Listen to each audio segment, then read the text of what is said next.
He had just picked up a bottle of cough syrup from the gas station when he noticed the slogan on a nearby billboard. It was a grim reminder that his time was running out. After personally sending so many demons back to hell, it wouldn't be long before Satan himself came to claim his soul. Even God, his only hope, had abandoned him. With nowhere left to turn, John was truly frightened now. His failing health was taking an even greater toll on his mind and spirit. Just then, a crab inexplicably crawled onto his hand.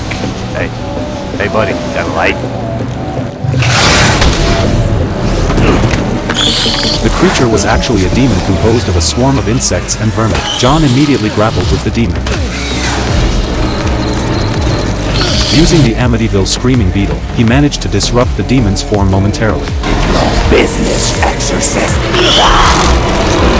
Seizing the opportunity, he broke free and bolted across the street. This encounter was clearly a warning from hell, but it only infuriated John further. Since his days were numbered anyway, he figured he might as well have some fun with whatever time he had left. Determined to dig up more clues, John headed to a bar called the Midnight Club, a neutral ground. His eager apprentice tried to follow him inside to see what it was all about, but the bouncer stopped him at the door. This wasn't just any bar, only those with special abilities could enter. The clientele included half-breed angels, half-breed demons, and various gifted individuals with extraordinary powers. The proprietor, Papa Midnight, was a neutral party among all three sides and a formidable enforcer of order within these walls. Papa Midnight clearly wasn't fond of John, but John couldn't care less. Plenty of people disliked him. He informed Papa Midnight about the recent suspicious activities on the demon side. His purpose for coming here was to borrow a special chair that Papa Midnight possessed. However, helping John would violate his principles as a neutral party. Papa Midnight made it clear he had no intention of disrupting the existing balance. This isn't the usual game, I can feel it. Something's coming.